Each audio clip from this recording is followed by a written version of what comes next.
You're listening to Broncos for Breakfast with Nick Kendell and Scott Kennedy. Head on over to milehighhuddle.com for all things Broncos. Good morning, Broncos country. Little spin in here. Yeah, let me pull it up on for our Facebook friends as well. The wheels are spinning in here somewhere. They're grinding in this head over here. Yeah, exactly. I wouldn't say spinning. It's like we got a spare on right now, but looks like we're all good to go. Hello, everybody, and welcome into Broncos for Breakfast. 7 o'clock or 8 o'clock Mountain Time, 7 o'clock my time. Appreciate everyone joining in every Tuesday and Thursday. We're gonna be here. You guys can find us on Twitter. Myself, Nick Kendell at Nick Kendell MHH, and my co-host, becoming good friend, Scott Kennedy at Scout Kennedy. How you doing today, Scott? I'm doing good. It's a little noisy around my house. They're doing some tree work in here in this uppity neighborhood I live in. They don't let you have motorcycles, yet everybody here has a leaf blower going twice a day. I'm like, it sounds like a motocross track here, but you can't have motorcycles in the neighborhood. It's really bothersome. Time to start a petition. Let's Broncos for Breakfast. And then what happens when they go electric? You know, some kid got in trouble for having an electric scooter. I'm like, are you kidding me? You have a platform here. Otherwise, things are good. Looking forward to I didn't watch the 3-hour schedule release yesterday. Instead I watched it for 12 hours as it was leaking out during the day. I mean, it's cool that the schedule's released, a big thing, and I really, really enjoyed the Peyton Manning summer intern bit that the Broncos did. Everybody out there who's like, "Oh, Peyton Manning's a cold." That dude's a Bronco. I don't care. Like, he, in his heart, he's a Bronco. Yeah, no, man, it's I feel like I can't get as hyped for the schedule being released with how it's kind of like just slowly released, but it's still fun to go through it after it's all released, right? Like the pageantry of it. I don't need that. The schedule being out, excited about that. It's a 17-week schedule. I mean, it's an 18-week schedule, but 17 games. It's hard to get too up and down about any one thing when it can change so dramatically with the parity in the league. The team that was 4-12 last year could be, 11-5 this year. So you don't know. I mean, and yeah, there's some interesting things that I want to look forward to. And that's one of the things that we can talk about. I want to go through the Broncos schedule. I want to go through some predictions. I already went through mine. I already have a win-loss here by week. And then, take a look around the AFC West, because I think there's some really interesting things going on around the AFC West, and then some matchups that you might want to look forward to early on. And I want to hear from everybody else too. What are you looking forward to? Because everybody plays fantasy football. You're all looking around the rest of the league. And then let's talk a little John Kuhn, Aaron Rodgers comments. Obviously, I think we'd be remiss if we didn't hit that. And then put in your questions in there. We'll let the chat dictate a little bit of what we want to talk about here this morning too. Absolutely. The draft is still percolating. There's still stuff to talk about there, roster building, et cetera, et cetera. So let's get into it. Follow us at Huddle Up Pod. Follow us also at Mile High Huddle. And guys, if you are enjoying the content that's coming down the wire here, go check out Scott's YouTube page. He's not just here on Mile High Huddle. He also has his own YouTube page, dropping down a bunch of good content there. Former draft prospects. You can look and see what he said before the draft, just so there's no hindsight bias there, right? It's that moment. It's his opinion. So he was Kyle Pitts didn't love him at 4, but you can go see what he said about Kyle Pitts before the draft. Now he's the biggest Kyle Pitts in the world. He's got that number 8 tattoo on the shoulder. No, I'm just kidding. But follow Scott on YouTube. Also, I'm going to drop his sub in the chat for everybody to follow as well. And before we really get going, I also want to say hello to all the beautiful people joining us this morning. We got Cam Wirtz saying hello, everybody. Good morning, Broncos country. Sebastian coming in here. Good morning, Broncos country. Jason O'Neill on the mend with that arm injury, a mile high 5. Well, careful, Jason. You got that arm injury. You can't be mile high 5 and too hard. Broncos country. Hope everyone is well. We got Brent Weber coming in here. Good morning, everyone. JD saying Salt Lake City into house. You ever been to Salt Lake City, Scott? I have not. Oh, yeah. It looks like a beautiful place. When Urban Meyer, I the first time I went skiing was when I was 30 years old, and I went up to Park City. So I went through there. And Urban Meyer was coming out of Utah, and they're like, well, he's going to look for a bigger job. I'm like, I don't know. You pay me $1.5 million to live in Salt Lake City where I can get up to those mountains all the time. I'm going to be a Ute. Yeah, Chad lives in beautiful country. I love Salt Lake. I need to get there. I got a buddy who is a pharmacist out there. So hopefully at some point. Cam Wirtz saying, what's up, everybody? Piano player. Hello from Munich. Hello, Guten Tag over here. And we also got Swing McLeod saying it sounds like his homeowners association. Yeah, that's annoying. I'm renting. There are a few things more petty in life than an HOA. There's too many people with not enough to do, and boy, hopefully y'all have never had a bad one. Mine's not bad. They just have rules that I don't particularly agree with, but they're not overly picky. And we got Albert Knoppers coming in, another across the pond over in the Netherlands. Stephen Barr saying good morning, or go Broncos for breakfast. Good morning from Scotland. Hit those thumbs up, man. We're loving all these Ireland European people. There's some Ireland people in here too. Also, we got some Israel in the house. Everything here. We got Dom coming in saying good morning to Nick and Scott. Thanks for this awesome podcast every Tuesday and Thursday. Listen to you while I'm at work. Thanks, buddy. Broncos for life. Like it up. Well, thanks, Dom. That means a lot. I'm glad I can annoy somebody else besides my wife for some hours of the day. She appreciates that too. Raymond in the house saying good morning from Gainesville, Florida. Malcolm, one of my favorites in the house. Hello from Ogden, Kansas, home of the Wildcats and my wild grandchildren. And we got Malcolm coming back in here with the super. Which team will fall the farthest this year? I also want to say hello real quick to Ann. Good morning, Nick and Scott. I love Ann. Ann always brings great content, good comments. And Ophir. Nailed it. Remembered the name. Hello from the chaotic people here in the Middle East. # state of being. So yeah, we wish everybody to be safe, but Ophir for sure. Be safe. Be safe. I know Middle East is a big place, but still be safe out there. Yeah, man. Every day. Take care of yourself. But Malcolm coming in here, taking care of the grandchildren out there in Kansas. Malcolm, you have to let us know when you're heading back up to Alaska. I think he's in Homer, Alaska, but don't quote me on that. Which team will fall the furthest this year? From Malcolm Brown. So this isn't just a schedule question. Obviously, the schedule does matter, but a team that has lost a good bit from this past season to this season. So do you have any off the top of your head, Scott? I think the Falcons are one of the teams that could bounce back the most. Well, we'll see. Their defense is still needs a lot of work, and we'll see what the team does with the offensive line. But the team that could fall the furthest, I was looking through the 2020 schedule because the strength of schedule isn't what just because someone was good last year, there's circumstances. Yeah. Like we said last week, give me a data point, and then let me go and find why. And a data point that I thought was extremely interesting was the Cleveland Browns last year were 11-5 with a minus 11 point differential. 11-5 with a minus 11 point differential. Now, for comparison's sake, the Atlanta Falcons were 4-12 with a minus 18. So you've got some good fortune going your way. Either that or you won your close games, you got blown out in your losses. But if you're 11-5 with a negative point differential, some things really went your way. Does that balance out in the next year? I would watch. Plus, it's Cleveland. You can never bank on a Cleveland franchise to do what they're supposed to do. So I'd keep an eye out for the Browns. They're doing things the right way, but Cleveland's cursed. I was born there. I know. I can say this. But a minus 11 point differential on an 11-5 team with a strength of schedule that's going to take a tick up playing in that division, watch out for the Browns. Yeah, absolutely. That's a good one. I just think this Browns roster is so talented. Second year in that Stefanski scheme. I do think they are a team that is, just because of what you said, I don't know if they're going to take steps forward record-wise, but I could see them normalizing a little bit. It's kind of like Justin Herbert last year had like astronomical, crazy numbers under pressure.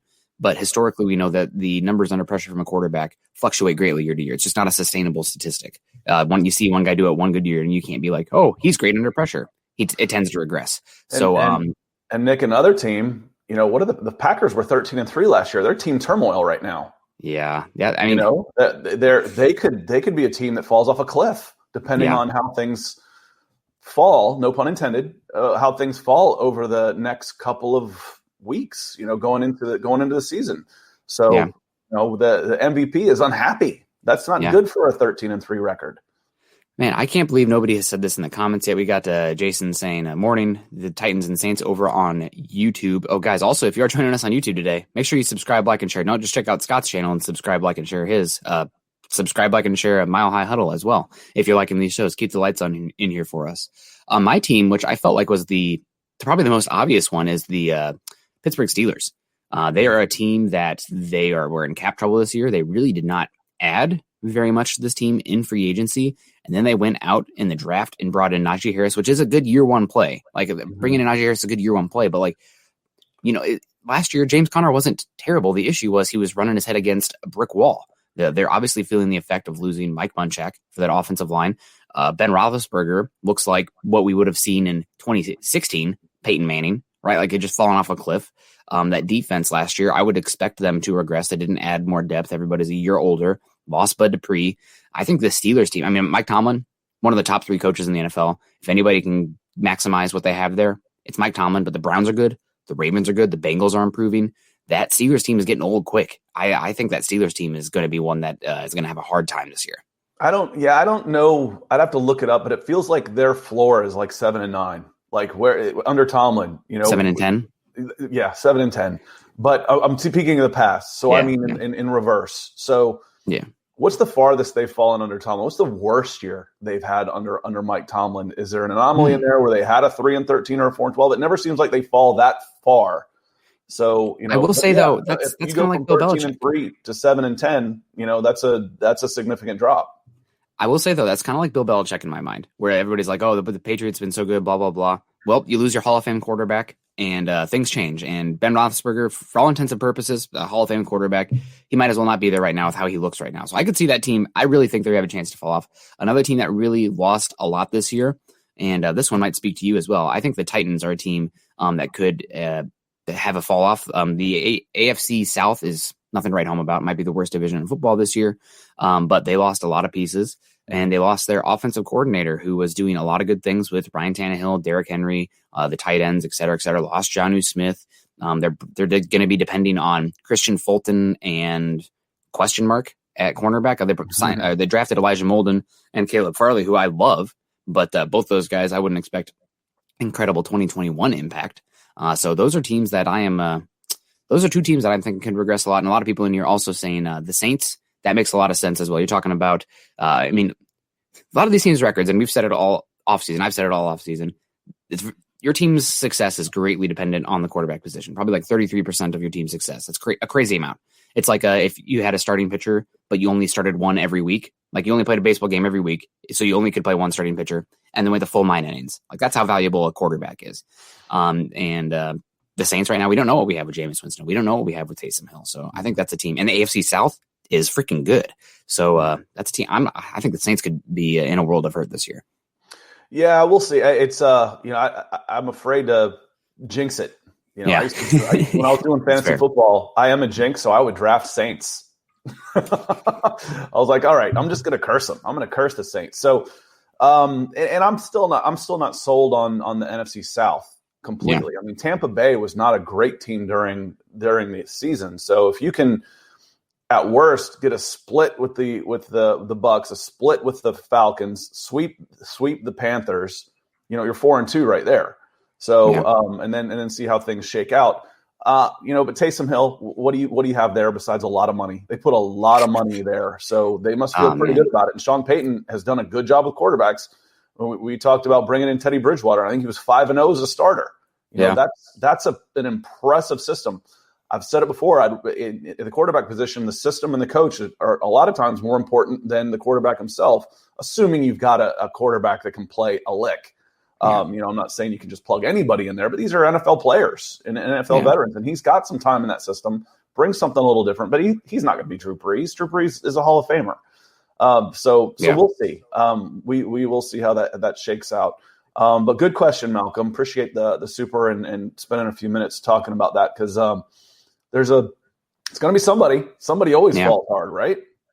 Yep. And you see teams, they can fluctuate greatly. Like you had the 49ers go from one of the worst teams in the NFL, picking top 2, I guess, Nick Bosa, the Super Bowl the next year. And this past year, the wheels fall off again.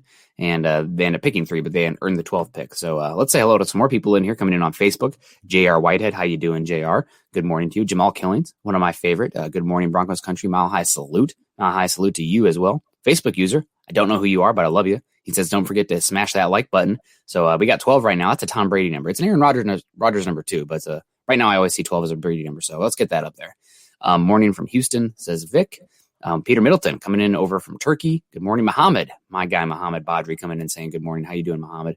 Good to see you in here. Kareem Gomez, another one of my guys out in North Carolina, bought my tickets to Jacksonville game last night. Can't wait. Kareem, brother, you got another ticket? I'm coming down. No, that'll be fun, man.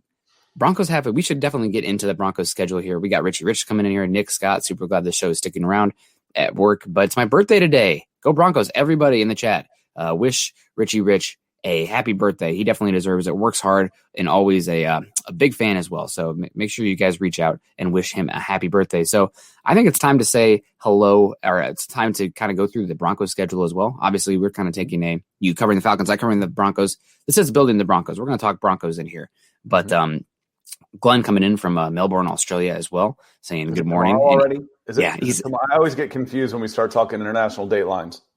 Yeah, it is tomorrow. Oh, we got the birthdays coming in right now. There we go, man. Great. Good job, guys. Call to action. And we got Talvin saying he bought his tickets to the Giants game last night. I know somebody else who bought Giants tickets as well, so that'll be fun. And good time, I guess, to talk some Broncos. So opening up at the New York Giants, it is a 2:25 Mountain Time schedule there, so it would be 1:25 my time. I'm so stuck on Central Time from growing up that all the times still don't make sense football wise for me. But that's fine. I mean, watching my Iowa Hawkeyes kick off at 9 a.m. it's almost a religious experience. Like, it's almost like coffee in hand, maybe something a little harder, and having a good time. When I lived out in LA, I called that West Coast church. Yeah. Sunday mornings, you go into the bar, you're having breakfast and watching football. West Coast church. Yeah, absolutely. So the Broncos opening up at the Giants, that's a game where they definitely could win.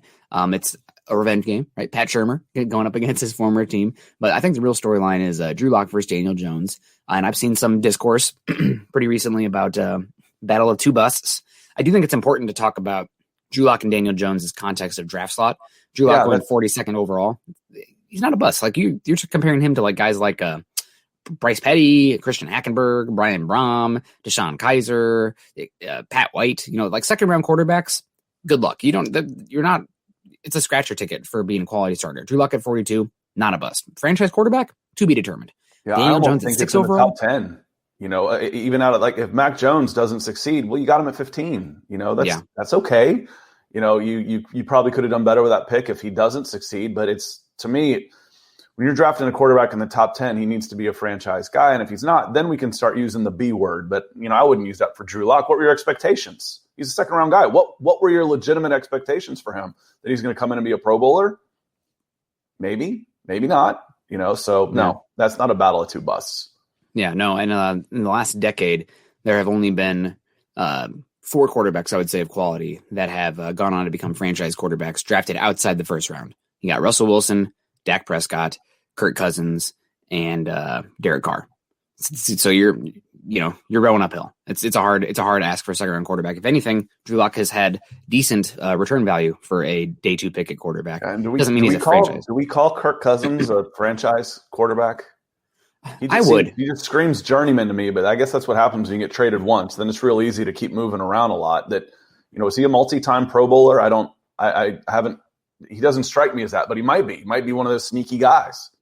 He was really good last year. I have some buddies who are Viking fans, and they have a hard time with him. But if you watch the Vikings last year, Kirk Cousins is not the problem. I think he had one of the highest EPAs per play, hitting the ball down the field, pretty good in that Kubiak West Coast offense. Granted, handing off to Dalvin Cook doesn't hurt, and Justin Jefferson doesn't hurt. But last year, the Vikings' issue was their defensive line. They couldn't stop a nosebleed, let alone a rushing attack. So that's I think Kirk Cousins is underrated. Man. They can be tricky, especially living up high in that dry air in the mountains. Yeah, Once that's they true. Get going. But so at the Giants, I think this is a sneaky game. I think the Giants will be favored just because of the Giants being at home. They got a good defense. They have an okay set of weapons, but this is a game I think the Broncos definitely could win. Road game, first game of the year. I penciled it in as a loss. I'm ultimately very conservative. And if you switch them, it's a 55-45 game to me. And I mean by, percentages, not points, even though that's kind of where the point tallies seem to be going these days. That I think it's tough. Road game going on, it's a first game of the season on the road across the country. That I penciled that one in as an L, but I also put in my next column, I put S next to it. That's a swing game. That's one that could go either way for me. Yeah, no, that'll be a fun one. I'm excited. This Giants team, they're sneaky good, especially on defense. They invested a lot in that secondary. So I'm excited to see what they can do this year. I think a lot of it'll come down to how good Joe Judge is and Daniel Jones, because quarterback and head coach, right, is what it is. But I'm excited to see what they can do. And then the Broncos get an interesting game at Jacksonville. Obviously, this is a team Broncos get, I would say, decently lucky here to get, let's just back-to-back at Jacksonville, and then also coming home to play the Jets. So the number 1 and the number 2 overall pick early in the season against a Vic Fangio defense. Got to be dubs. I mean, got to be. They got to be dubs. At Jacksonville, and by the way, Jacksonville's about 5 hours from my house, so that's certainly driving range, especially when you're talking about the Atlanta airport. I draw a 4-hour circle around the Atlanta airport, and if you're within 4 hours, it's faster to drive than to fly. Mm-hmm. So, whoever wants to come down, you can come stay with me. But pencil those in as dubs. I mean, we don't know what we're going to get with Urban Meyer. How is his game going to translate? He's a good coach. He knows he knows his weaknesses. He gets good people in the right places. But Tim Tebow is going to be starting a quarterback that day. No, I'm just kidding. I'm just kidding. But that one's got to be a dub. The Jets at home coming in, that's got to be a dub. So I got 2-1 after the first 3. Those 2 have to be dubs for sure. Yeah, we got Facebook user coming in here. What an interesting name. Guys, how many games do you give? That means you're not logged in or something. I think it does too. Or they have their privacy settings put on where it doesn't transfer over. But either way, Facebook user, you know who you are because you see the comment here. So we appreciate you with the good content coming in here and helping guide the discussion here. And obviously we appreciate supers. We'll always get to supers, but you don't have to do that for us to get to your comments, guys. That's for sure. If you can't do that though, then please like and subscribe our channel, and also do the same for Scott. But Drew Lock, how many games do you give him to show he has improved before pulling the plug? Well, Facebook user, I think this is an interesting question.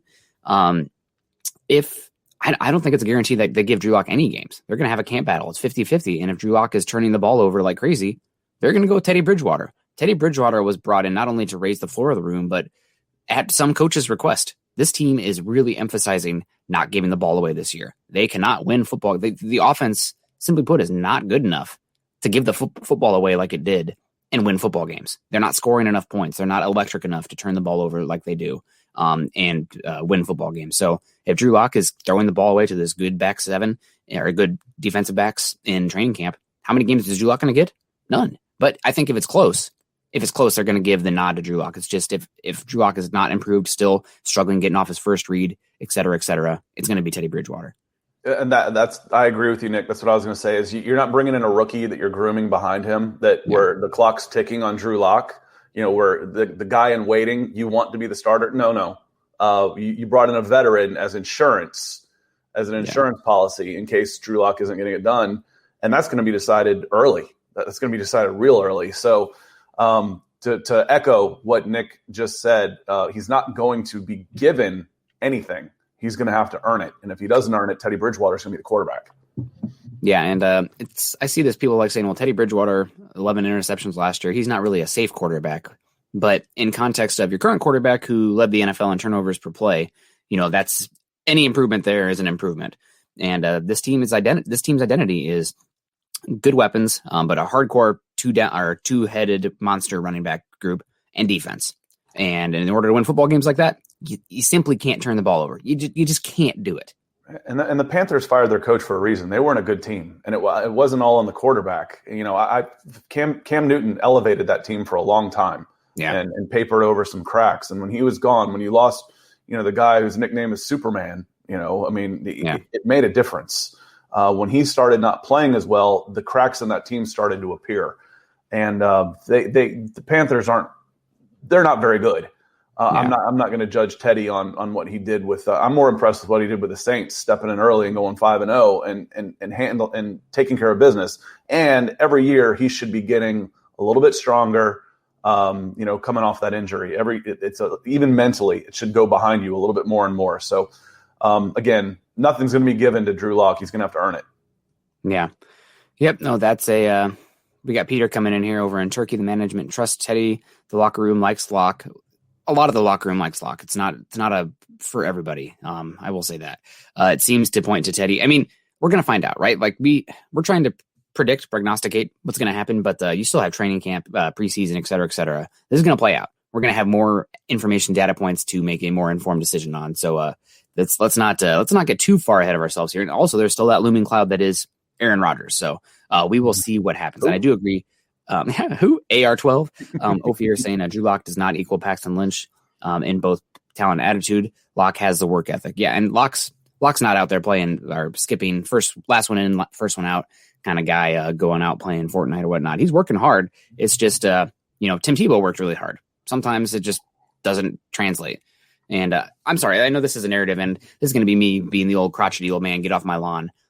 It's not a bad thing that Drew Lock is working with Peyton Manning this offseason, but I just get I guess I'm a curmudgeon. These offseason tropes, every single year, this guy's the strongest he's ever been. Oh, the second year in the scheme, he's going to take off. How often does that actually lead to anything? I mean, it's not a bad thing that he's working with Peyton Manning, but how much did Peyton Manning working with Brock Osweiler, Jim Sorgi, et cetera, matter? I mean, Peyton Manning doesn't just like touch Drew Lock and transfer his power. Like, it's not like we're not playing Space Jam here, where they're transferring the powers and the touching the football. So I don't know. I mean, it's good for Drew Lock. It doesn't hurt, but am I putting any weight in it? No. No, I should have been born in Missouri because I'm a show me. Don't tell me. I'm just show me. I don't care. We say when we're dealing, coaches lie so much that they don't call it lying; they call it coach speak. That's how much they lie. And the last thing you're going to find out about anything is what they say publicly. Mm-hmm. And when you've got someone who is incentivized, like an agent, for their client to do well, what's he going to say? He's coming to work with me and he's gotten worse. No, they're not going to say that.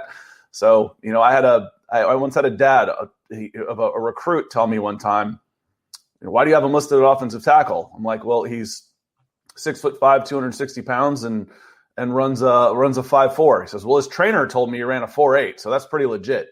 Like, you mean the guy that you're paying to make him faster is telling you that he's faster than I am?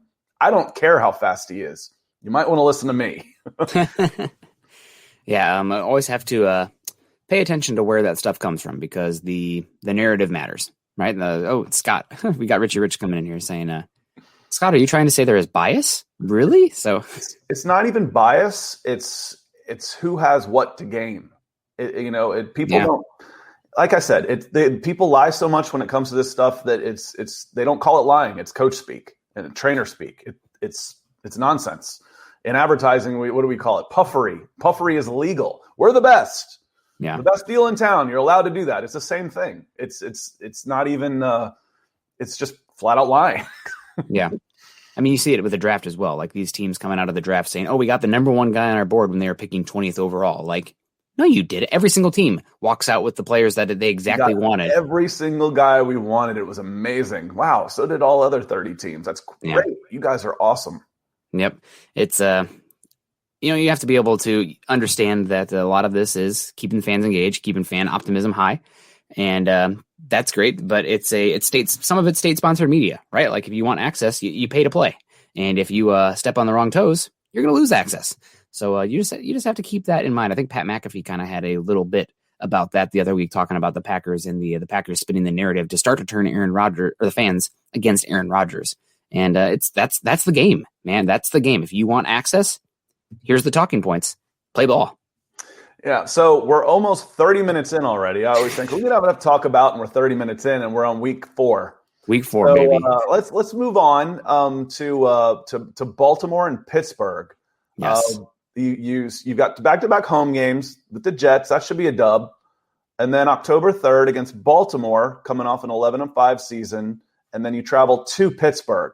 I've got L's next to both of those. Like I said, I'm pretty conservative when I do these type of things.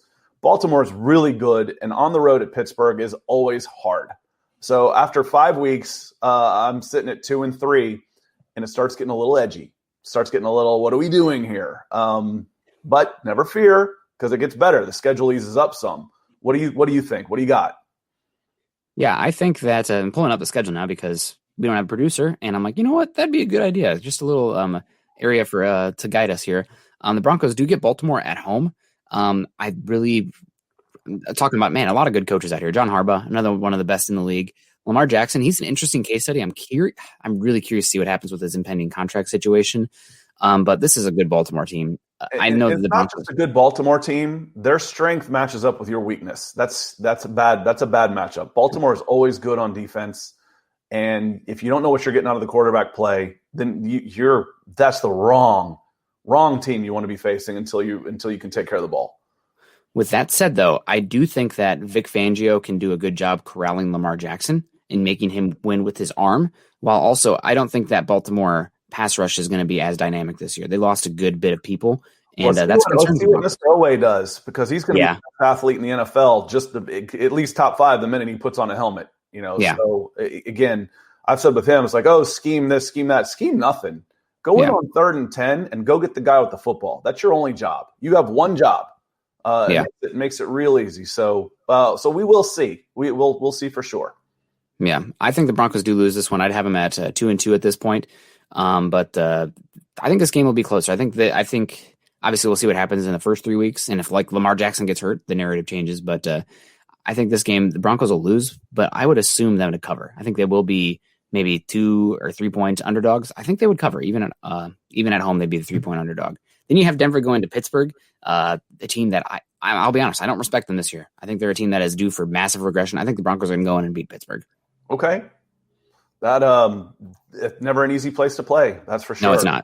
It's not. Someone earlier had said, is the AFC, is the AFC West the toughest division? I still go AFC North right now. I mean, I still think it's really the toughest division. So you're sitting 3-2. I got 2-3. When we open up divisional play against the Las Vegas Raiders in the reverse fixture last year, I'll use a little soccer talk.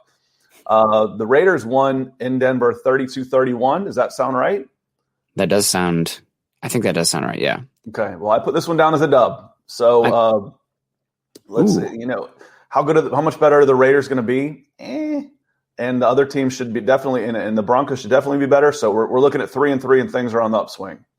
So I would actually have them at 4-2 here because I haven't beaten the Steelers as well. But speaking about coming late to the party, it's okay, man. Sykes coming in with a $20 super over on YouTube. Sykes, we appreciate you a lot. Really getting the party didn't start until you walked in, buddy. Here, well, thank you. Now it's a party. Yeah, now we're going. I need to get a double shot. It's just a bunch of guys standing around. A bunch of us standing around saying, "What are we going to do till Sykes gets here?" And then, oh man, see, the party did start. Sykes, look what you're doing. Kyle Wielden coming in, $10 super over on YouTube. Good morning from South Dakota. Great stuff as always. Well, thank you very much, Kyle. We appreciate this. We're still in the early phase and we're kind of reaching the off-season drag coming up here, but there's still plenty to talk about, obviously. And, showing us the love like this, Chad will remember to set up our streams before we're supposed to go live. So that's always a good thing. Mm-hmm. Not to razz Chad too hard. I like to give Chad a hard time. He's a great guy though. And we're both, that's obviously how we are connected here. So want to give Chad a shout out. I know he's got a lot on his plate with another kid on the way right now and everything going on, but man, he's even noticed at that point, I can't speak to it. Like one child, it's exponential at start. There's an exponential curve. Like 2 kids isn't twice as much work as 1 kid. It's like 4 times as much. But by the time you get to 3 and 4, that curve's got to flatten out. So 7 kids is only this much more work than 6. Kind of a sigmoid kind of thing going on here. If we're going to be really nerdy. And then they're old enough to start helping you out. Yes. So it should come down just a little bit. But no, that's awesome. Yeah, absolutely. So I have the Broncos right now at 4-2. Then you have a tough game with we got DBA coming in. The best part of waking up is the Broncos in your cup. I really like that. That should be. Did you come up with that? You didn't steal that from anywhere, I'm sure. DBA coming in here. Are you that young that you don't know where that's from? I know what it is. Okay. I know what it is. I do drink local coffee because I'm in Seattle and I'm an absolute pretentious butthole. But yeah, I think that's still their slogan. Is it Folgers? I'm not. Yes, it's Folgers. Yep. Yeah, it's not Maxwell House. The 2 that have been around for 100 years. I think they still use it. It's been around for 50 years at least. We use Folgers for some stuff. I got to decide what we're taking backpacking. I got a French press for our coffee, our backcountry stove, because I need my coffee in the morning. Otherwise, I'm going to be not fun. So had to figure that out. But back to the schedule here.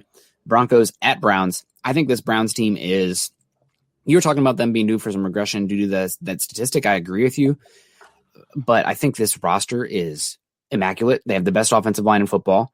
Baker Mayfield is a good quarterback. I think he's another guy who's going to be really interesting to see what happens with that second contract. But I love the offensive line, best running back combo in the NFL, good weapons, and that defense. Myles Garrett, probably the best pass rusher in football right now for my money. He's an absolute alien. There's no other way to put it. And the secondary, the back seven, they invested heavily in it. I really like this Browns roster. I think they're the team that has the best chance to knock out the Chiefs this year. It's either them or the Bills, unless the Broncos get Aaron Rodgers. Then we'll have a different conversation. But that's not reality yet, so let's not pretend it is. So I'm going to go the Browns win this one. I think the Browns team is really, really good. And I think Stephen Stefanski is a great offensive mind and a very good emerging young coach. Yeah, I've got the Browns here. Again, it's a road game. Road games are in the NFL with the parity. They're flip of the coins half the time. If you're better than that team, and you can, there was a comment here. It's like we almost beat Pittsburgh last year with third stringers. Well, it's a new year and it's on the road. It's halfway across the country. That's a big deal. I mean, we can go in and easily justify why the Broncos can win, maybe should win every single game. It's not going to happen. So, I'm sitting here with the Browns winning this game simply because it's a road game. Again, but that could be an S. Put an X next to that one. That's a swing game possibly. Yeah. And Jeremy makes a good point. That's a short week on a road game. That's 4 days where one of those days is travel. And flying across the country in the high altitude, it takes it out of you. How do you get someplace after flying for 4 hours? You're just like, why am I so tired? And then especially, you've got to turn around and play on a short week. So I got the Broncos sitting at 3-4 after 7, and not panic, but concerns. The talk shows are starting to kick up a little bit. And, are we doing the right things here? And what about the quarterback play? Then the schedule eases up considerably. Considerably. I think the winning percentage last year has the Broncos as tied for the 27th in strength of schedule.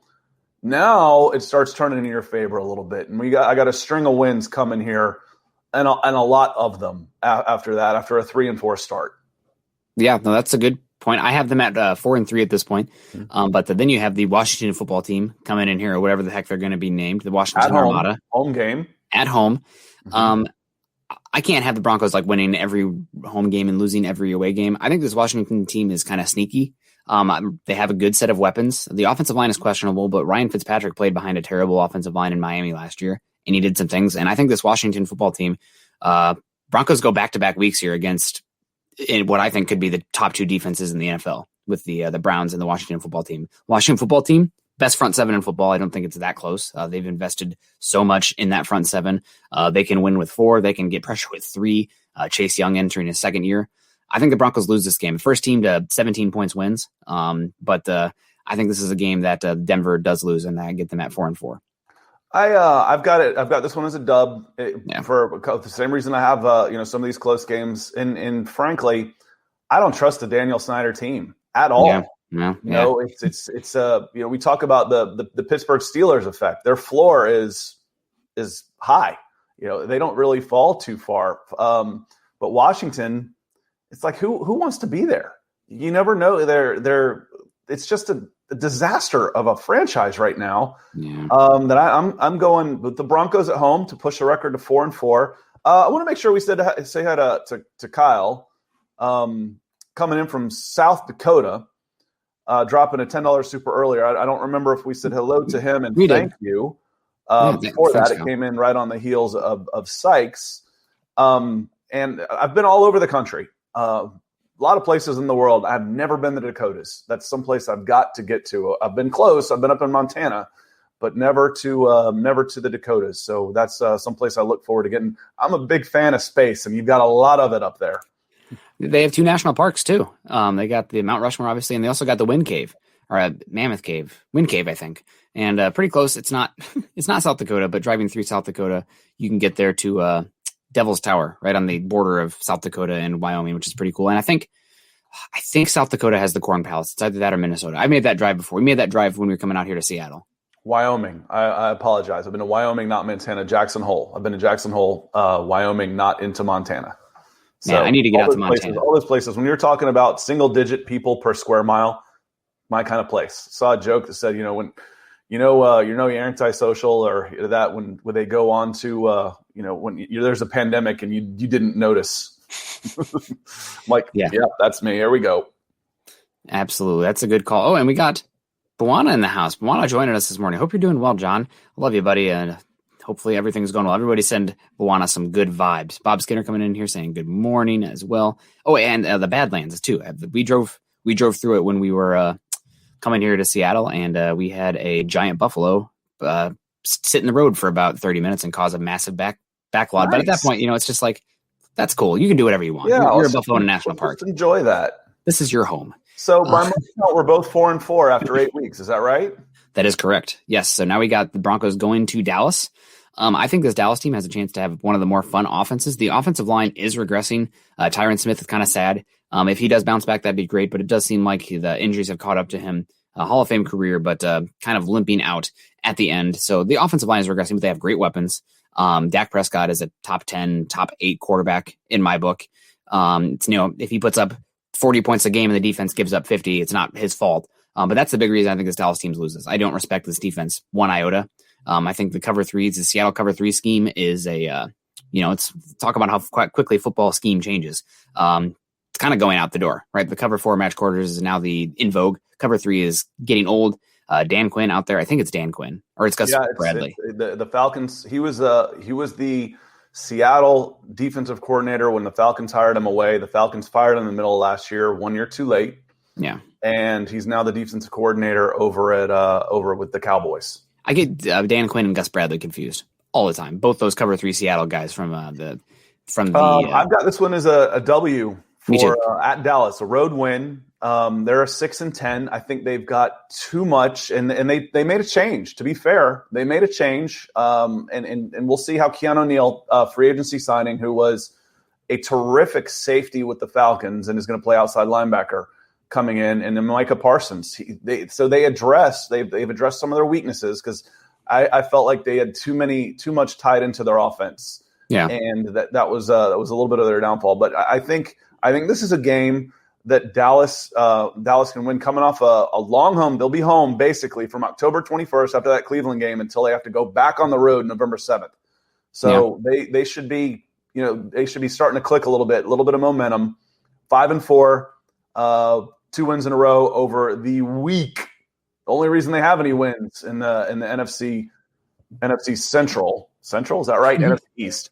It's because they're playing each other. It's about the only reason the only teams they beat was beating each other. So this is a division on the demise, and that puts us at 5-4 with Philly coming home. What did I just say about the NFC East? 3 wins in a row. You get healthy against the NFC East. 6-4, Denver Broncos. Get fat. Bye week. Get fat. And Thomas going to be at that game. Thomas K. James, November 14th, will be there. Denver Broncos for life. Well, have fun, Thomas. That'll be a good game. I always liked the Eagles. I would always back in the day, I'd play as the Eagles or the Falcons on Madden, Don McNabb or Michael Vick. Have a good time. I'd switch to those Kelly Green jerseys. I wish they'd go back to those. Those are so much more fun than the midnight green or whatever they're using right now. But I think this is a Bronco win. I'm so old, I use the Chiefs with Barry Ward and Christian Okoye. Like 92 Madden. Oh, man. See, Christian Okoye is fantastic because I'll never forget that Steve Atwater hit. I didn't see it live, but that's something you can't hit. I think the sounds of that are still reverberating around the globe to this day. I remember watching the Chiefs play the Raiders when Ronnie Lott was there, and they were just alternating these guys, and they were just running through the front seven, and Ronnie Lott had to make every hit. And I don't remember who was commentating at the time, but I remember the word diabolical when they were talking about what the Chiefs were doing to Ronnie Lott. There were a couple of strong men. So coming to bye week, and then it starts getting serious with a little more divisional play, and the Chargers coming to town. What's interesting about the Chargers, if you look at their schedule, there's a legitimate chance that they could go over a long time. They could really go over for a long time. If you want to bring up their schedule, I can start reading it a little bit. But on the road at Washington, that's no gimme. Coming to Dallas is, I'll contradict myself a little bit.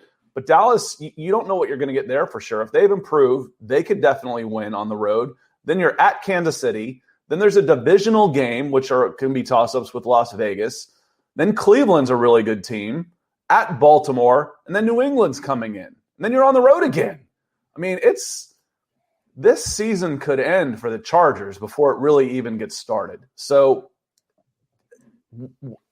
how they navigate the early part of this schedule could really dictate how this game goes. You're going to know what you've got with the Chargers. Either they're packing it up and looking for next season, or they survived it and they still have a chance. It's going to be, again, they could be a 2-5, 2-6 team coming into this game, and they're thinking about next year already. So I've got this one as a win also against the Chargers, which pushes the Broncos to 7-4. Yeah, I think the Broncos are going to win this one as well. Last year was the crazy comeback win where Broncos probably shouldn't have won that game, but they did. And Ophir coming in here with the joke saying, you saying the Chargers are going to go Ophir? They're going to go my name, Scott? So good catch there. He heard his name, his ears perked up. And Trevor coming in saying, we can't give them any help. That's correct. And Reese, some optimism coming in saying we are going to the playoffs this year. So, yeah, I think the Broncos are going to win this one. Broncos at Kansas City, though. I was at that Broncos-Kansas City game 2 years ago where it just dumped snow. And my sister lives in Kansas City. She's a Packer fan, so I'm giving her a lot of grief right now, her and her fiance. But going to Kansas City games, love going to Arrowhead. Fun place to tailgate, good barbecue. But, man, I'm getting so tired of losing to the gosh darn Chiefs. The Broncos have not beaten the Kansas City Chiefs since week 2, 2015. And that game, the fact they won it was a gift from Jamal Charles, who fumbled that ball, and Bradley Roby scooped it up and scored. So it's time. I think the Broncos might be able to beat the Chiefs here in that streak, but not happening this week. So the Broncos, I have them losing this game, going to 7-5. That's where I am too, 7-5. Yep. It's a long shot to say you're going to go on the road and beat a 14-2 team that's playing in Super Bowls coming off of a 5-11 season. It's going to be tough. It's going to be tough. It's not impossible. Obviously, anything can happen. I think the team that gave the Chiefs the biggest trouble down the stretch was a Falcons team just running out a ground ball, who had lost a bunch in a row. So I'm sitting at 7-5 too. But now Detroit at home, Cincinnati at home. So now you're getting into an easier part of the schedule. Detroit was 5-11 last year. Should be better this year, but there's no guarantees. You're losing Matthew Stafford, but when you're 5-11, what good's your quarterback anyway? You need more pieces there. And then Cincinnati coming in. So I got back-to-back wins, which pushes to 9-5. I told you when you're sitting at 3-4, don't panic. Don't panic. The early part of the schedule is going to be tough. It's going to be tough. It eases up a little bit later. Yeah, I'm going to have them actually losing to the Bengals here. I think the Broncos are better than the Bengals, but you have the 3 divisional games after that. I think after beating the Lions, the Broncos will be feeling themselves a little bit, starting to maybe look ahead to the Raiders team that they had beaten before. So I think the Broncos are going to end up losing this Bengal game. There's always a game that they win that they shouldn't and they lose that they shouldn't. I think this Bengals game I'm going to use that as the one. It's kind of like when you're filling out your bracket, like, oh, I need a 14 seed to beat a 3 seed. Which one am I going to pick? Here we go. The Broncos losing to the Bengals in this one. Well, and maybe I'm maybe getting here. I start getting excited writing all these W's in a little bit because I agree with you when we're going to. I'm at 9-5, going to Las Vegas, but I don't know. I just feel like they're a powder keg ready to explode. So either it wouldn't surprise me completely if the Raiders went 14-2, and it wouldn't surprise me if they went 2-14. There's so much negative energy around them that if they can get it going in the right direction and get an us against the world Raider mentality, then it could go okay. But coming off all the criticism of the draft, the players start to doubt a little bit, and once that happens, you're sunk. So I've got another win here at Las Vegas, and then going to the Chargers, finishing up. Like I said, the Chargers could be done in week 7. They could be done. Yeah, they could be tanking this one. I'm not counting on it, but I think close games last year. This was 19-16 last year. The Chargers aren't that great, and they could be done for the season. That I got 11-5 going into the last week. So what's that? 1, 2, 3, 4, 8 out of 9. 8 out of 9 wins. Now that's really optimistic, but even if you call it 7 of 9, you're sitting at 10-6. Yeah, no, absolutely. I think the Broncos are going to, it's unfortunate, but I think they're going to get a little bit cold here at the end. I have them losing at Raiders, at Chargers. The Chargers might not be playing for much but pride at that point, but going on the road, it's never easy, even though that is a stadium that does not get packed up on here. And I think the Broncos right now, as they're currently constructed, maybe wilting a little bit here down the stretch, losing these 3 games in a row, Bengals, Raiders, Chargers. But I have the Broncos losing. It's just, I'm trying to work out the math here, guys. I have the Broncos losing to the Raiders and Chargers, but that's because they come home week 18. God, that feels so weird to say. Beating the Chiefs at home, ending that streak. So even though, obviously you guys can be upset with me predicting the Broncos losing to the Raiders and the Chargers there, I do have them beating the Chiefs. I think they could win. Gosh, putting in these last 3 games, 1.5 over and under. Could go 2-1, could go 1-2. If I had to pick one team to beat out of these guys, though, it's the home game, closing out the season, beating the Chiefs, ending that streak, and maybe, hopefully, knocking the Chiefs out of that 1 seed if they are that team. I mean, as long as they have Patrick Mahomes, they're going to be probably the favorite in the AFC, just as it's currently constructed. It sucks, but that's reality. I mean, they had to face it for years with John Elway in Denver, so turnabout's fair play, I guess. But that's just reality. When you have the best or a top 3 quarterback in the NFL, you're going to be good every single year. And Malcolm has the point right here where he's talking about what I was going to say is you don't know. I've got it as a loss, but I'm thinking that as straight up. Yeah. And if they're playing for the number 1 seed or to get into the playoffs because they fell back a little bit, you don't know what Chiefs team you could be getting in Week 18. They don't. It's a rivalry, so you're going to get their best effort, but you might not be getting 4 quarters of all their best players. Yeah. So I've got this one down as an L at home to the Chiefs to close out an 11-6 regular season. Is that optimistic? Man. Probably a little bit, but I don't think 9. I have to do the math now. 9-8 is out of the question, and that's what I have. 12-5 is out of the question. So should be a winning year is basically what we're looking at now. Are there any games that you've penciled on the schedule or, that you're looking forward to, regardless of Broncos fan? Is there anything? And I want to ask y'all out there, based on the draft or anything that you're interested in from fantasy, what games are you looking forward to? Because, week 1 for me, I'm looking forward to the Jets and Panthers. It's a couple of bad teams with a new quarterback traded away. So obviously that one sticks out right away. And then, Tampa and the Patriots in week 4. Tom Brady going back to New England. Obviously, that one's going to be a little interesting. Week 2 for me, Chiefs and Ravens. Could be an early indication of that's a couple of heavyweights going at it early. So, how about you? What are you looking forward to? Well, I always really, really like to tune in to the heavyweight fights, obviously, but divisional rivalry games because there is history there. There's bad blood. The fact that you have to play these teams twice to kind of get some personal animosity to each other, and I like to watch these teams go up against each other. So I am really excited for both games this year when it is the Browns versus the Ravens, 2 teams that are blue collar. It's going to be a fist fight, not to be too cliche, but I think that's going to be a heavy hitting fight. I'm really excited to watch that. And also I'm really excited to watch what the Bills versus the Patriots this year. Cam Newton last year was playing exceptional football until he caught the virus that circulated, and then the Patriots just kind of fell apart. But the Patriots last year had so many people opt out of the season. They spent a crudload of money in free agency to kind of get a instant offense, so to speak.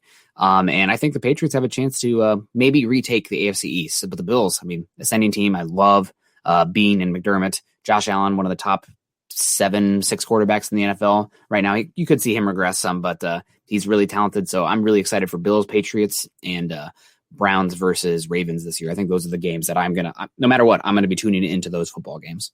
One more for me that I'm interested in is 49ers and Bears, because if I was sitting in that 49ers pick, I probably would have taken Justin Fields. Mm-hmm. And Justin Fields is going to think that they probably should have taken him too. So I think Justin Fields has a better chance of winning the starting position earlier than Trey Lance. So I was looking up that 49ers. I'm like, all right, who passed on these guys? And it's interesting to me that, we talked about the Patriots and Cam Newton, and I agree with you. It's the most pro-ready quarterback in Mac Jones, probably the least likely to start this season. Yeah. might be the least likely. So, because, I didn't necessarily agree with the pro-ready stuff. Trevor Lawrence wasn't be available, but for them. But, Mac Jones, Is he the most pro ready? Says why? I can point to Justin Fields for the same reason, and Zach Wilson certainly has more tools. He hasn't faced the same speed, but by week 18, as we move through this, it'll be a good time to get those rookie quarterbacks that we said for the Broncos. But I'm interested in watching. I'm really interested in watching Justin Fields. I think a lot of Broncos fans will be too. As a player that I know, a lot of Broncos fans thought this should be our guy of the future. So I think we'll be keeping an eye. This show will be keeping an eye a lot on Justin Fields to see how he develops. Yeah, no, that's a good point. It's kind of like the Broncos with Josh Allen. Unfortunately, like Bradley Chubb, he's a phenomenal player, and any franchise would be happy to have him. But you can't look at pick number 7, 2 picks later, Josh Allen, and be like, man, would have rather had that guy. If we could redo it, rather have the quarterback, because that's the name of the game at the end. Yeah, it's team game. But the quarterback is the main ingredient, right? It's like trying to bake a cake without flour. Yeah, when you get a Pro Bowl type of talent on defense, so you can't really complain. I always go back to what was it, the 82 draft? Are the Houston Rockets really going to be upset that they passed on Michael Jordan when they drafted Akeem Olajuwon? No, no. It's Akeem Olajuwon, one of the most underrated players of all time. Now, the guys at number 2. Was that wasn't the Denver Nuggets, was it? Or was it Utah that took like Sam? I don't remember his name. Wasn't it Portland? I don't remember who it was now that I've forgotten. But I thought it was Portland. It might have been. You can look it up real quick, but you're not upset when you hit. You probably could have gotten the but we got Bradley Chubb. It's like, it would have been nice to have Michael Jordan, but we got Akeem Olajuwon. It was Portland. They took Sam Bowie. Sam Bowie. Portland. There's this saying, and I want y'all to remember this, that the coaches use. It's not the guys you miss that kill you. It's the guys you take that can't play. Yeah. Those are the ones that kill you. So you got a good player. So you didn't miss. You're not in trouble because you missed on Josh Allen, because you got a guy that could play. It's when you take guys that can't play, that's what'll end you. I agree with you to an extent, but I do want to push back a little bit, because that's better content. No, but that's this isn't First Take Out here with Skip Bayless and Stephen A. But you always have to be there at some point where, like Patrick Surtain, no doubt, higher floor, a safer pick to hit. But at some point you have to take the swing, right? You can't every single year be like, oh, I'm afraid that this quarterback, knowing the probability of them hitting, that if I miss on this one, then I'm going to be out. Okay, that's fine. But you still have to find that guy. And at some point you have to take the calculated risk to find the quarterback. Understanding that the probability says that, like, okay, Surtain, much more likely to hit, but it's the payoff, right? Like if I hit the quarterback, the payoff is exponentially different. No. So at some point you have to look in the mirror and say, Surtain would be great. How much is he going to move the needle versus him hitting versus the quarterback? And that's the biggest thing. You cannot be afraid to take the swing. If you're doing that, you're going to miss out. And you can't. And then what are you going to do? Like, if you don't have a quarterback, good luck. Like, your margin for error to win the Super Bowl when you don't have a quarterback, razor thing. You have to have everything bounce your way, and it's just too hard. It's just too hard. No, you know what I've been saying about a similar situation with a generational talent at 4. So I agree with you. I said the Falcons should have taken Justin Fields at 4 because their quarterback's 36 years old. I agree with you. But if Kyle Pitts ends up being a Hall of Famer, I'm not going to say, oh, we missed on that guy. That's all I'm saying is you got to be happy with the guy you took. Bradley Chubb, I'm not going to worry too much about missing about drafting Bradley Chubb. That's all I'm saying, especially on defense where one guy can end the play. On offense, you can take a guy out of the game. You put a quarterback on his butt, the play's over, period. But you can take receivers out of the game by getting pressure on the quarterback. But I asked a player one time, so why do you like playing defense? He goes, because I can end the play. That's why. He's like, I control the outcome. I like playing defense because I control the play. And that made sense to me.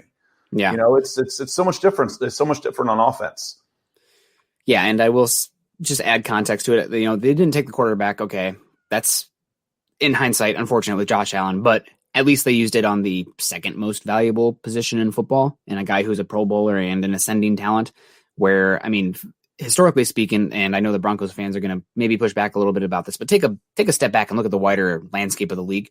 Edge rushers, essentially a first round or bust position, right? There's just not enough guys with the body type, the athleticism, whatnot. And the NFL is very good at identifying the haves and the have-nots at edge rusher. So Bradley Chubb, taking him there, thank God. Like, at least I didn't take, like, as good as he is, Saquon Barkley at 5. I'm sorry. Like, you're taking a running back in the top 5. Are you serious? Even, like, and in hindsight, it would have worked out fine. But I was a pretty big advocate of not taking Quentin Nelson at 5 because the margin for error for Quentin Nelson at 5, like, the length that he had to hit to be worth a top 5 pick as an interior offensive lineman, in my book, he would have been a bust if he doesn't end up in Canton. And it looks like he's on that way. But, like, as a prospect, to have that be the margin for error, to have him reach, that's so risky. That's so risky for a top 5 pick. So Quentin Nelson, great player. But you can find guards day 2 every single year. You can develop guards. And offensive line too. It's much more about the overall effect of the 5 guys rather than one. I mean, everybody in here watched that Cleveland Browns team with Joe Thomas, the best offensive tackle of that decade, and diddly, because the rest of the team wasn't good enough. So, I mean, Quentin Nelson, great player, but I think I would have taken Bradley Chubb, and I don't regret that saying in hindsight. And everybody's like, oh, well, would you take him in hindsight now? Let's see what these guys get paid. I'm really curious to see who gets paid more, Bradley Chubb or Quentin Nelson. It's ironic about that draft because that was long enough ago that the running back position had been totally devalued. But I said that Calvin Johnson should have been the number 1 pick and Adrian Peterson should have been number 2. Adrian Peterson, you say, oh, you're going to take a running back at number 2? Well, Adrian Peterson was different. There hasn't been another one since Adrian Peterson. The closest I saw was Leonard Fournette.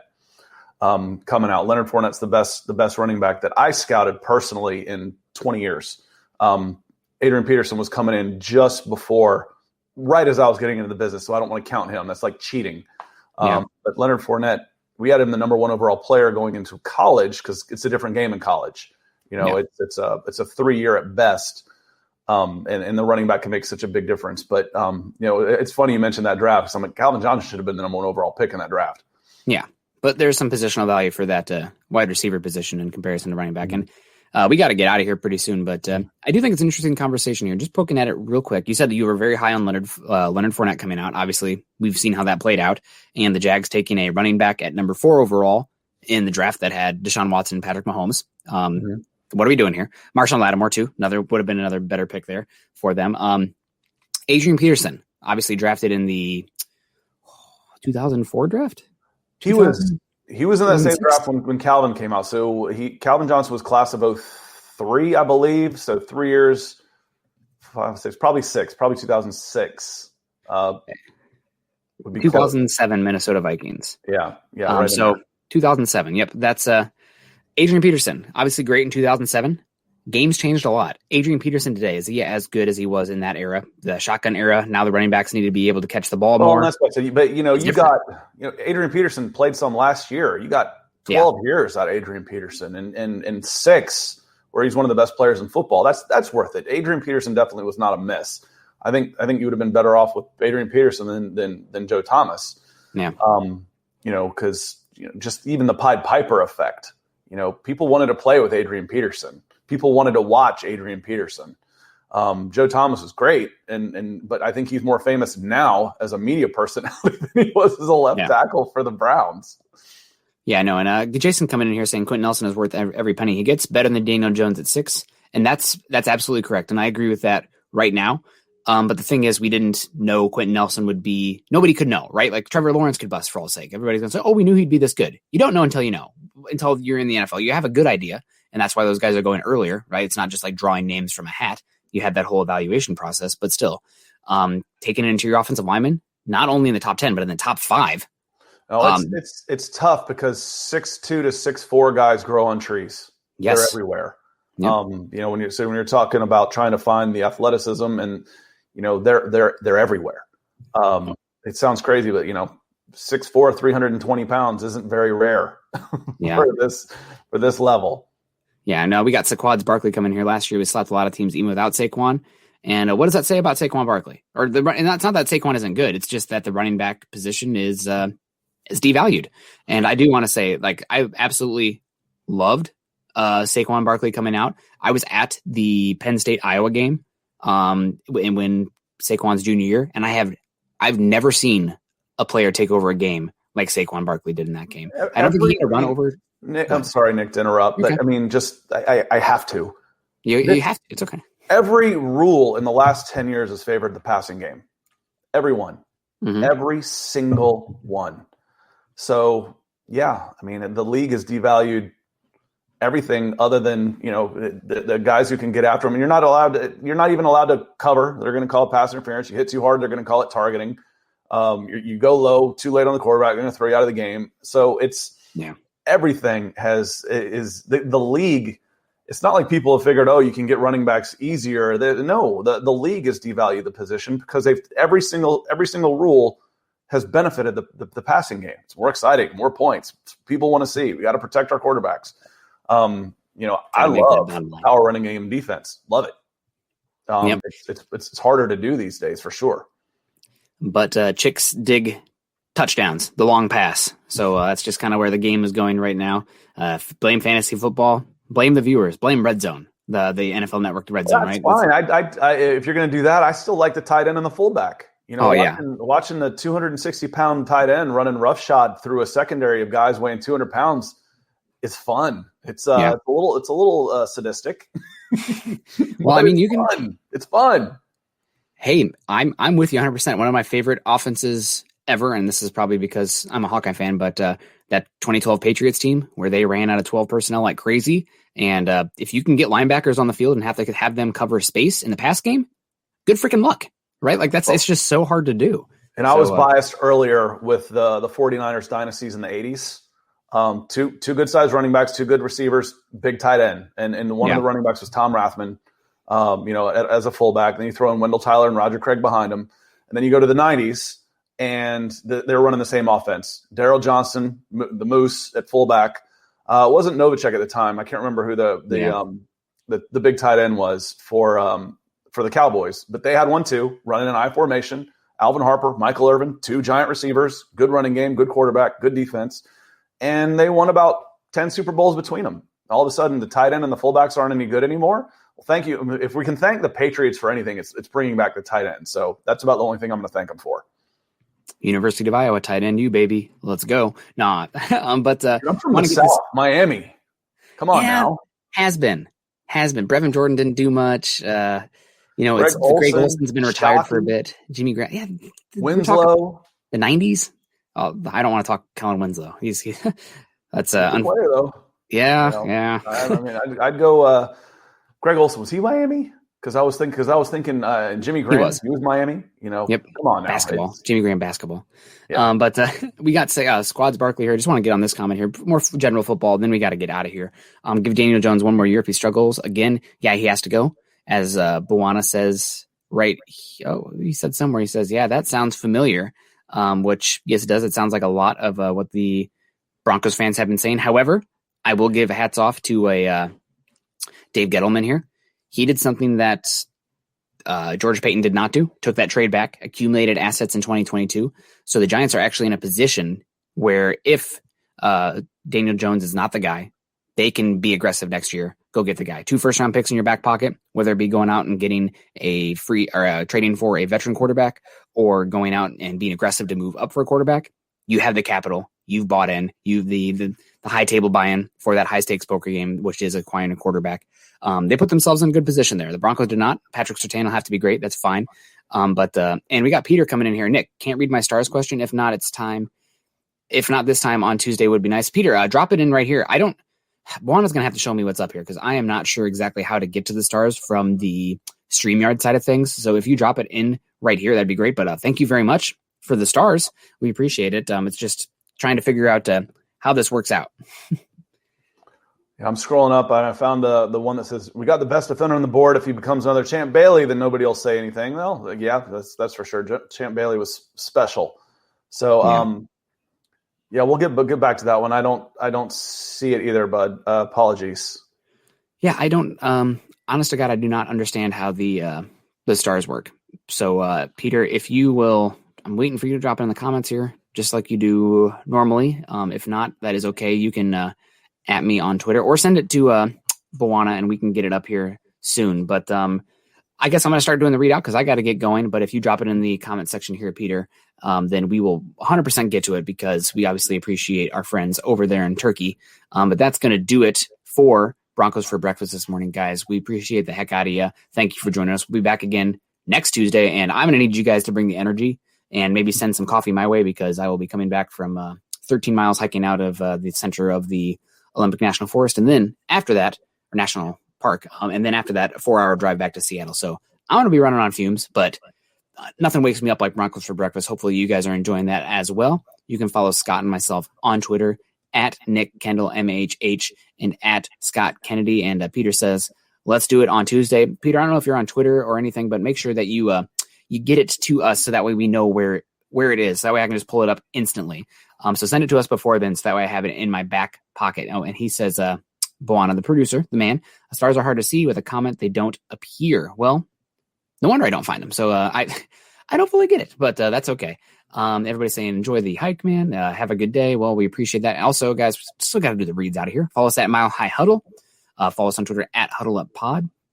Number one thing you guys can do to support us. Number one thing, if you're enjoying the content here, please go to our YouTube page, subscribe, like, and share. It helps us get to new listeners. It helps us broaden the brand and to get more people out there. And that goes the same also for Scott's page as well. If you guys go to YouTube and follow Scott, subscribe to Scott's channel. He is trying to get to those 1,000 subscribers. I think he's got to be getting close, but we're every single like, every single subscription inches us that much closer. I'm going to drop the auto sub in the chat. If you click that link, that'll take you to it as well.